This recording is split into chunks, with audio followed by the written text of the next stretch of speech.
Hey guys, Kevin here. I had a little extra time, so I thought I'd make another video. This one is actually in response to bigstar1000's 90s thread.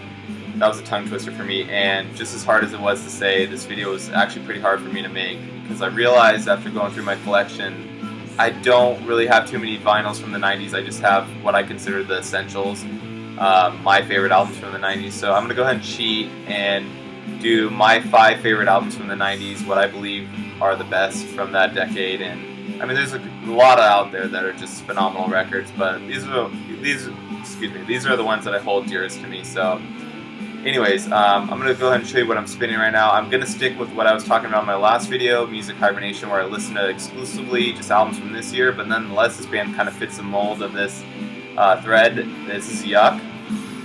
Let me show you the artwork. Self-titled album. The first debut album came out this year, and they sound like they could fit in the 90s easily. Everyone compares them to Dinosaur Jr.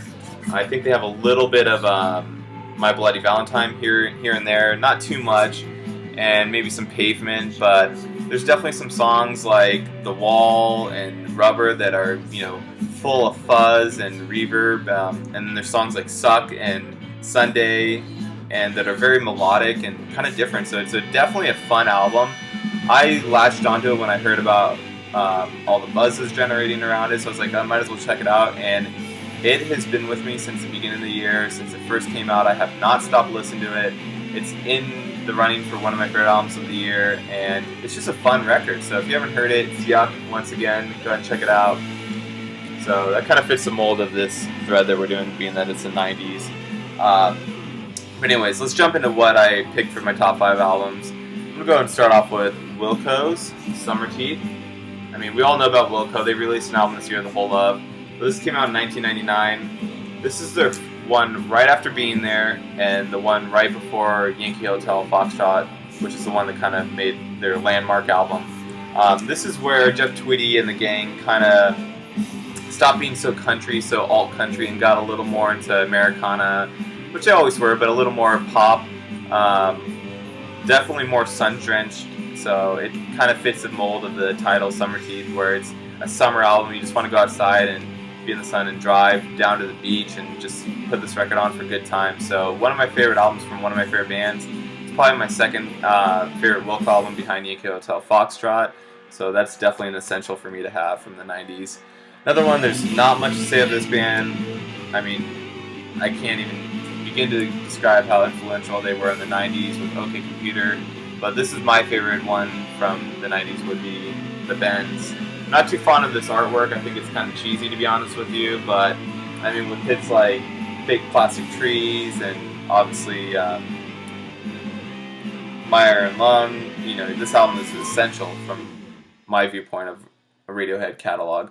My favorite song from this is actually Bones, but High and Dry is also a classic from it. But this would be my third favorite Radiohead album behind Hail to the Thief and In Rainbows, which a lot of people disagree with, but I definitely can't get enough of this record. It's probably one of my favorites of all time, actually.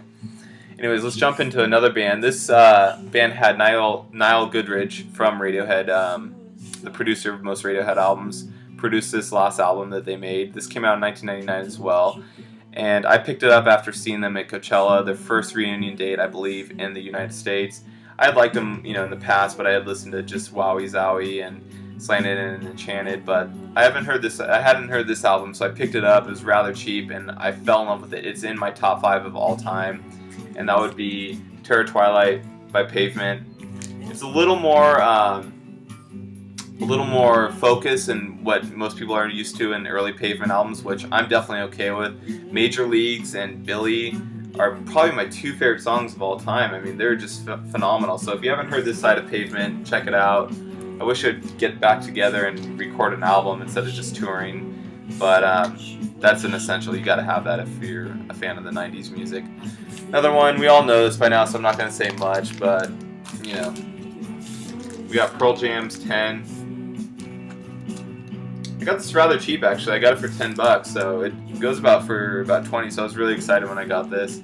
It's a reissue of 10, and you have to have this if you're a music fan. I mean, it goes along with most people having Nirvana, Nevermind. I actually think Pearl Jam's 10 is a little bit better, but that's just my choice. And let's go with my favorite album from the 90s. This guy has, by far, I think, the best voice, vocal talent out there. It's so sad that he passed away way too young. He drowned in the river while he was, I guess, doing night swimming, and his roadie was on the bank with him, but he was out there swimming and ended up drowning, and there was supposedly no drugs involved or anything like that. It just ended. It was a freak accident, so sad to have seen him go. But this is going to be Jeff Buckley. Grace, I mean, the album cover alone is phenomenal. His version of Hallelujah is probably one of the best, I think, if not the best. And there's other hits on here like Lilac Wine, So Real, Mojo Pin, I mean, Lover You Should Have Came Over. This album is just, from top to bottom, one of the best of the 90s, if not the best, in my opinion. And it's just one of those albums you want to put on a late night and just kind of fall asleep to, or just kind of just relax to. It's phenomenal. I mean, there's some aggressive parts, but for the most part, this is a pretty melodic and beautiful album. It's definitely my top 5. So it's funny that a couple of my top 5 albums come from the 90s, but I guess I didn't realize that until I made this thread. So thank you so much for starting it, and it was fun. Hope to see you the rest of your guys's.